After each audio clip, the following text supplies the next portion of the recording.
You're listening to Head Vomit. The following episode contains crude, rude, and often offensive content that may feel dirty in your ears. If you're concerned about your ears, please choose carefully when and even if to listen. This podcast is ad-libbed. If you are seeking a libbed podcast, look elsewhere. The views expressed are not necessarily those of the creators. Well, it's a lovely ball over the top here. It would be a worthy winner. The most insane goal I have ever seen.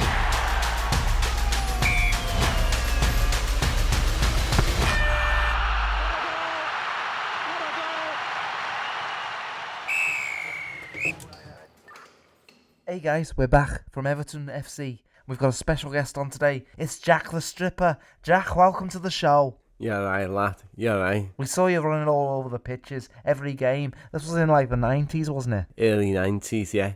Because at first I was just like mad for it, like I used to get me kit off, run across the field and get pursued by everyone really. Like players, public, police, the 3Ps I used to call them. I used to fucking try and get away from them like that. Like with me tallywhacker whacking around while I used to like 3 balls on the pitch, you know what I mean? I mean, obviously you're a national hero. You're definitely like a regional hero, I'll say that. I would say that, yeah. What inspires a guy to take his kit off? Like, who does that? I can't say I never knock it, you know what I mean? Like, I'm past those days now, but I can't knock it. I can't knock it.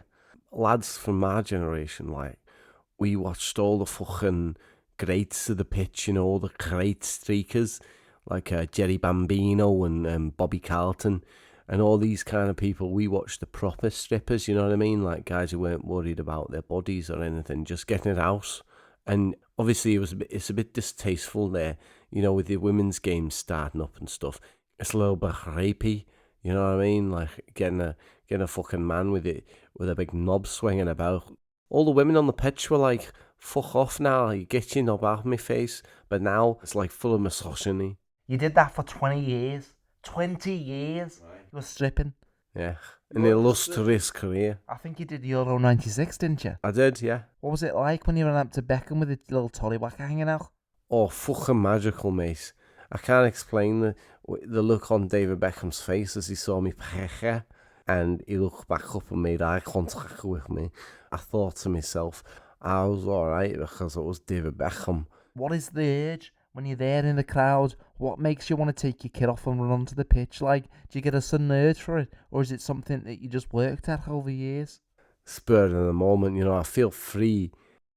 It has to be at least a 40,000 strong football audience and plus television cameras, and then I'll get my kit off. When you were stripping in your heydays, you'd have people coming up to you and they'd say like, I want to advertise on your stomach. Yeah, sponsor me, Dick. You got lots of these people looking, and you'd say like Subway would come up to you and be like, get a foot long. As a naked man, not many restaurants wanted to deal with me as a mascot, because like I've got these big hairy balls, and I was just thinking like, not everyone wants to see a male scrotum, or any scrotum for that matter, when they're eating their lasagna. So no, I didn't get many sponsors. Most of the sponsors I got were from like nature companies and stuff like that. You know what I mean? Like I'd go out into the wild and I'd wear like a pair of Timberlands, and that'd be the only thing I'd have on. You know what I mean? Like obviously this was before all the murders. When you were streaking, right, and the police would pin you down, would they just let you off with a little slap on the wrist, or did you get a fine or spend a night in a cell or what? See, I got a little bit of everything. Because most of the time, they would give you a little slap on the arse. They would say, all right, mate, you've had your fun now. Get out of it. You know what I mean? Like, don't come back, that kind of thing. But after a while, they got to know my face. And they were saying, oh, fuck, here's Jack. Jack the Streaker, they used to call me. Yeah, I got to know quite a few of the security guards' faces and stuff. I made them pin down a fully grown man. And you can't be forgiven for that. I mean, they're poor guys just trying to do their jobs, So yeah, the least I've ever got is a slap on the wrist. The most serious I've ever got. I got suspended from the grounds. I think a mid-range punishment was the time one of the guards just fucked me in my bare ass live on national TV. That was a downside. That was one of the moments I knew it was probably best to just retire. What's the longest distance you've ever run on the pitch without being caught? I did a 92-metre dash in Pakistan during the open season of the Pakistani League. You know, I'm out there, I'm swinging hard, I'm swinging good. They can fucking take that dash. Right, so now, let's get on to the stripping. How long have you been stripping for? I'll say I've been stripping about probably 14 years now. And how do you find that compared to the streaking? It's much harder. It's a much more demanding job, you know what I mean? And how have you found things with the pandemic and all? They slowed up because it turns out not a lot of people want to invite a strange man in their house who's going to get naked when there's a fucking pandemic on the rise. You know, by that time I'd already got the chlamydia, if I'm honest with you. COVID hit, clients down, and then the murders, and I just think my career's gone downhill from there. You got a lot of teasing about this in the press. People say like, oh, Jack the Stripper, Jack the Stripper. That sounds a lot like Jack the Ripper. The whole Jack the Ripper thing, there was a naked murderer in the Merseyside area, and people thought it was me, just because I'm always naked in the Merseyside area. But it wasn't me. It wasn't you. Can you confirm that now? I can neither confirm or deny it, because the court trials is in session. I have to be careful about what I say, you know. So you are still accused of it, are you? Oh, I'm fully accused, yeah.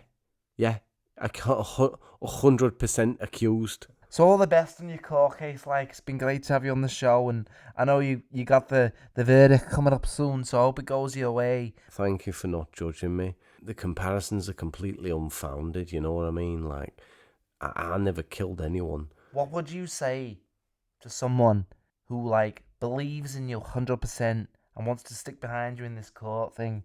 Turn up, show your support. Because if you come to the courtroom and you pressure the judge, you know, plant a little something like a surprise in the judge's car or something, just turn up and do whatever you can, really. Like a bit of intimidation type thing. A little thing. bit of light intimidation, yeah. I'm not saying you have to, but if you want to kneecap a judge or a witness or anything, feel free to do it. It'll really help your boy out. Apart from that, I'm just going to keep stripping. Look, last thing I want to ask you, if you get off this court case, will you be at the derby match, Everton-Liverpool, in 3 weeks' time? Oh, you know me, I'll be there. Streaking's quite helpful, really, because it gives you alibis. Ah, the judge is coming. Good luck, mate. All right.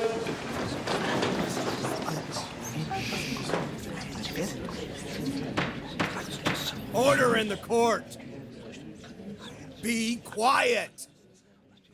Jury, do we have your verdict? Guilty, Your Honor. Move it.